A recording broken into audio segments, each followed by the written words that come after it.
And the chair now recognizes the gentlelady from Virginia for at least 5 minutes. Thank you, Mr. Chair. And I want to thank Ranking Member, the Chair and Ranking Member for holding this very important hearing. And while this is not a hearing on clean energy or data centers, representing Virginia, which is both the clean energy capital of the South and the data center capital of the globe, I can't let Mr. Palmer's false claims that clean energy doesn't power and can't power data centers go unanswered. And I would invite the gentleman from Alabama, and as a matter of fact, the entire subcommittee, or the full committee even, to come to Virginia, to come to Henrico County, Sandston specifically, to tour the Metadata Center, which I toured during one of our many recesses. The Meta Henrico Data Center is supplied with 100% renewable energy from new sources, from new projects specifically built to support the data center's operations, and new solar projects that add more than 500 megawatts of reliable energy to Virginia's grid. And that's because the data center's campus itself was designed to be energy efficient, and they focused on both energy efficiency and clean and renewable sources.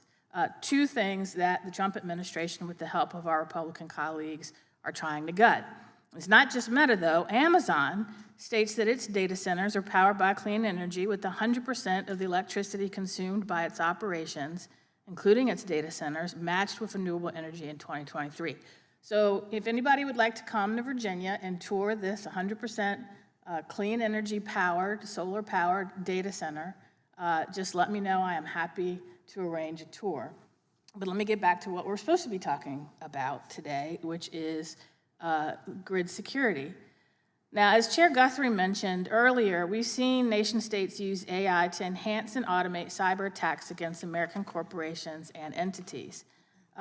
Mr. Kresa, with the explosion and availability of AI chatbots and large language models like the one we saw used in the attack that Anthropic revealed last month, how should we be preparing for the eventuality that an increasing number of non-state actors, including for terrorist organizations, will seek to leverage these now widely available technologies to target America's critical energy infrastructure?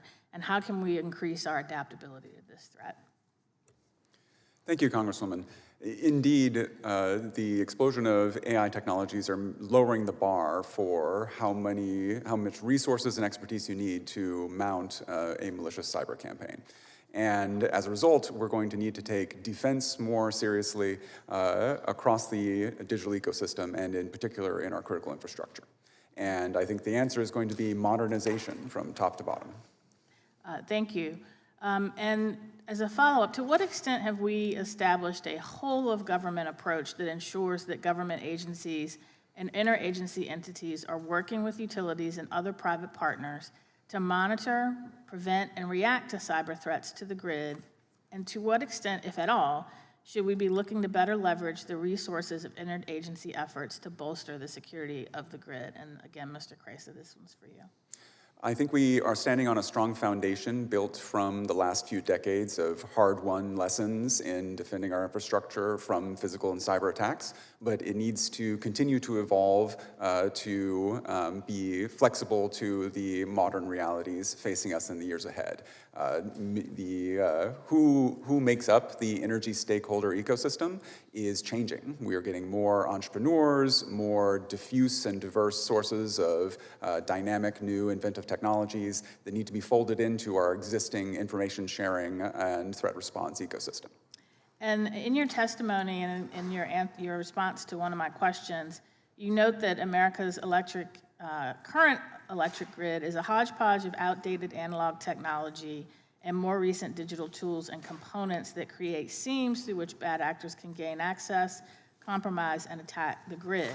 And so I think we both agree we need to modernize and improve the grid. And I would argue one of the reasons for high electric costs is the fact that we have failed to invest in modernizing and expanding our grid for too long. And so in 25 seconds or less, how would you recommend we in the federal government seek to steer the modernization of the grid to address both short-term vulnerabilities and create a grid that is both technologically advanced, secure, and reliable? Thank you, ma'am. The AI-driven build-out of our energy ecosystem is a golden opportunity to focus the level of investment needed for that transformation to our electricity ecosystem that no other critical infrastructure sector allows. And so I think it will be ensuring that the hyperscalers, the various utilities and energy deployers of the country all have a similar idea of what right looks like, and we seize this moment to distribute that understanding as far and wide as we can. Thank you. I yield back.